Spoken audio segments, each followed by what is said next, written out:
everyone. I wanted you to see this as with a few other things. NYC moves thousands of illegal immigrants to high school gym due to high winds, forcing students to switch to remote learning.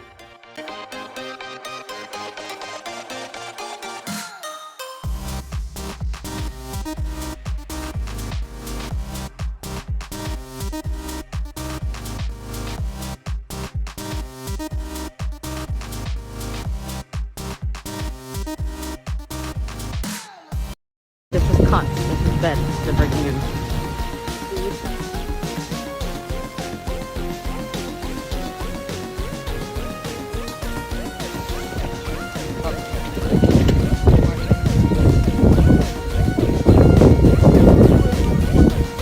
Why not? Why not? I gotta see where my tax dollars are going.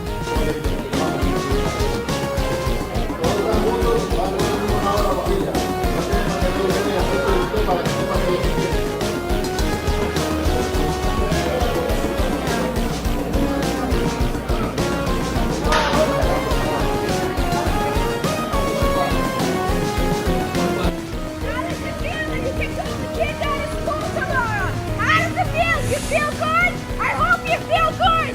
I hope you want to sleep really well tonight. Why are you yelling at them? I have a right to. That's why. That's why. So I'm an agitated mother. That's why. Now, look at that. Look at that. Look at that. Taking over my kids' school. My husband owns a gun shop, and he just called me to tell me that the ATF has made updates to their background check policy, and effective today, they give an exemption to illegal immigrants to be able to purchase firearms. Now, this strangely coincides with California, New York, and Chicago making it legal for illegals to be police officers. Tell me our government isn't about to pull some shenanigans without telling me our government's about to pull some shenanigans. Hey everybody, this is Shad Sullivan coming to you from the headwaters of Bitter Creek, Archer County, North Texas. We have to talk. State officials will be assisting to help identify potential alternative markets if a producer is unable to move animals, and if necessary, advise and assist on depopulation and disposal methods. Ladies and gentlemen, we are plowing under vegetable crops from coast to coast. We are euthanizing millions of chickens. We are aborting sows and burying feeder pigs.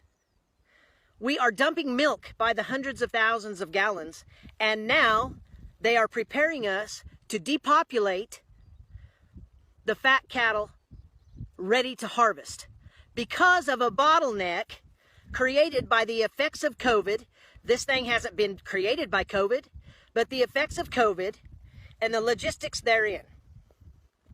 We are in trouble. Our food supply is in trouble, and I am appealing to producers and consumers across the nation to start calling. Yesterday, the first shipment of imported beef from the country of Namibia hit the shores of the United States of America. And yet this morning they are telling us to prepare to euthanize harvest-ready cattle. Am I the only one that sees a problem in this? It is time we get the American people back to work. It is time we get money flowing. It is time we get food on the shelves. Because if you're not concerned about this food supply problem, you better be. Moving forward, let's take a look at what's going on in other parts of the world. First up is France. Il y a des Algériens, il y a des Tunisiens, il y a des Marocains, il y a des Sénégalais, il y a ce que tu veux. Marine, on est là, ma gueule. On a fait plus vite que les Allemands, on a pris Paris en 3 heures. Les Allemands, ils l'ont pris en 24 heures. Thank you, Marcia, for having me this morning. We have been reached out to by many Palestinian Canadians very concerned about their family members in Gaza. And what we are advising them is to get in contact with an immigration refugee lawyer who's familiar with this program right away, because there is a cap of 1,000 people who are going to be accepted into this program. And with 44,000 plus Canadians of Palestinian origin, we expect that that cap is going to be reached very, very quickly, and it's on a first come, first served basis. Now, CTV News also says the National Council of Canadian Muslims is calling the federal government to remove a cap on the number of Palestinians who can seek refuge with their Canadian extended family members from violence in the Gaza Strip. I now have information that says otherwise about this so-called cap.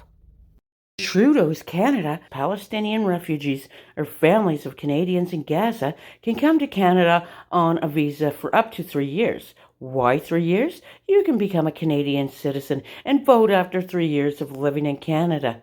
There is no limit to the amount of people Canada takes. The original press release said 1,000 people max.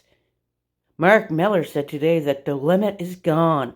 Visit the http://canada.ca website was also updated to remove the limit.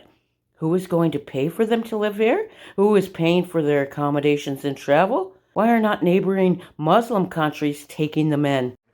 We will stop immigration undercutting the salary of British workers. We will increase the skilled worker earnings threshold by a third to 38,700 from next spring, in line with the median full-term wage for those kinds of jobs. Those coming on health and social care visa routes will be exempt, so we can continue to bring in the healthcare workers on which our care sector and NHS rely. We will ensure people only bring dependents who they can support financially, by raising the minimum income for family visas to the same threshold as the minimum salary threshold for skills workers, which is 38,700. The minimum income requirement of 18,600 has not been increased since 2012. Madam Deputy Speaker, this package of measures will take place from next spring.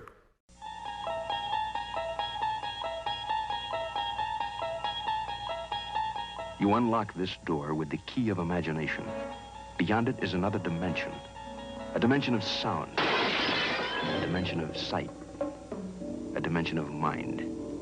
You're moving into a land of both shadow and substance, of things and ideas. You've just crossed over into the Twilight Zone.